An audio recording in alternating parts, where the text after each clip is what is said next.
मोदी सरकार का लगातार ये बजट जो एनडीए के रूप में इस बार प्रस्तुत हुआ है, हालांकि पिछले 10 वर्षों में प्रधानमंत्री नरेंद्र मोदी जी के रूप में एनडीए की सरकार ने, बीजेपी की सरकार ने खास तौर पर जिस बात के लिए पहचान बनी पिछले 10 वर्षों में, वो बुनियादी विकास और देश में भविष्य की संभावनाओं के आधार पर देश को विकसित करना।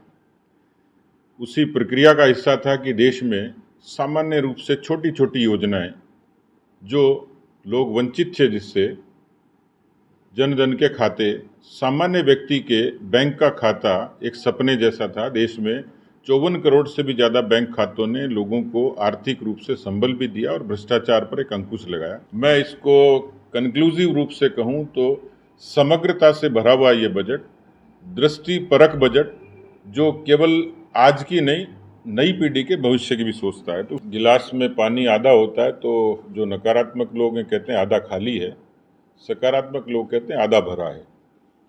देश में चुनाव की चर्चा हुई, हरियाणा की चर्चा हुई, तो उसमें एक चर्चा पूरे देश में चलती थी और उसमें अखबार नवीश भी शामिल थे, उसमें तांत्रिक भी शामिल थे, उसमें ज्योतिष भी शामिल थे, उसमें विश्लेषक भी शामिल थे। लोग कहते थे हरियाणा में 0 सीट आएगी, बहुत जोर लगाते थे तो लोग कहते हरियाणा में 2 सीटें आएंगी। कांग्रेस पार्टी ये दावा करती थी कि हम क्लीन स्वीप करेंगे और बीजेपी के खिलाफ एंटी इनकम्बेंसी है, केंद्र के खिलाफ है, प्रदेश के खिलाफ है, लेकिन नतीजे उनके दावे के उलट थे। ये तो ठीक है कि 10 में से 5 आई हैं, लेकिन ये गिलास बीजेपी का आधा भरा हुआ है, जिसमें 44 विधानसभा के सेगमेंट पर हमने इन प्रतिकूलताओं में लीड हासिल करी है, बढ़त हासिल करी है। कार्यकर्ताओं ने भी परिश्रम किया, जनता का भी अच्छा समर्थन मिला, लेकिन जो मैं उससे पहले भी शेयर कर चुका था कि जब हम हारते हैं तो कुछ न कुछ उसके कारण और कुछ कारक और फैक्टर्स होते हैं।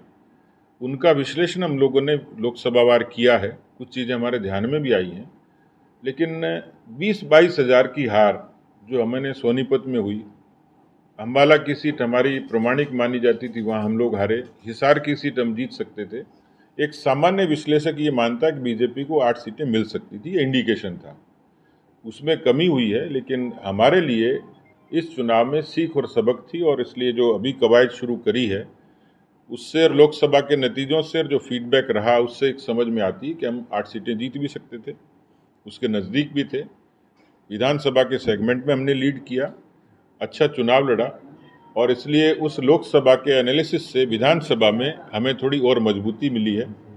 हमने संगठन की एक जो व्यवस्था थी उसको दुरुस्त करने का काम शुरू किया है कि बूथ, शक्ति केंद्र और मंडल, इस पर पार्टी और ज़्यादा स्ट्रेंथन कैसे हो, उसकी कुछ रणनीति योजना बनाई है। सोशल मीडिया एक बड़ा हथियार है, उसको हम और ज़्यादा धारदार कैसे बनाएं, उस पर चर्चा हुई है। रणनीतिक तौर पर भी विधानसभावार कुछ सीटों पर हम फोकस कैसे करें, उस पर चर्चा हुई है। कुल मिलाकर इस पूरे मेरे दौरे के दौरान मुझे एक सकारात्मक फीडबैक कार्यकर्ताओं से मिला, और उस आधार पर मैं इतना ही कह सकता हूँ कि दुनिया चर्चा कुछ भी करे, विश्लेषण कोई विश्लेषण करें, लेकिन ये तय बात है कि हरियाणा में भारतीय जनता पार्टी की तीसरी बार बहुमत की सरकार बनेगी। मैं इतना आपके समक्ष कह सकता हूँ, और ये पार्टी में पोटेंशियल है कि तीसरी बार सरकार रिपीट होगी। जो भी बदलाव होता है वो पीढ़ीगत होता है और समय की मांग होती है, और उसमें पार्टी सोच समझ कर उसमें आगे बढ़ती है। जैसे समाज में, परिवार में ऊर्जा का और अनुभव का, दोनों का एक मिश्रण होता है।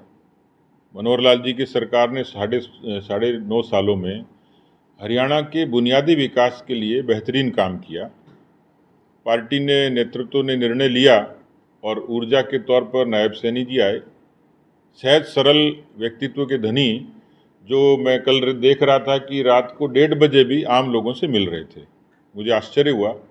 हरियाणा के जनमानस को, हरियाणा के सामान्य व्यक्ति को, हरियाणा के निम्न मध्यम वर्गीय लोगों को इसी तरीके का नेतृत्व चाहिए था, और वो पार्टी ने पूरा किया। तो मुझे लगता है कि नायब जी की ऊर्जा, मनोहर लाल जी का अनुभव और यहाँ के पार्टी के 36 कौम के नेतृत्व का जो एक समावेशी जो नेतृत्व है, वो हरियाणा में एक अच्छा संदेश भी दिया और इसका एक सकारात्मक असर पड़ा है। सर, रात को जो मीटिंग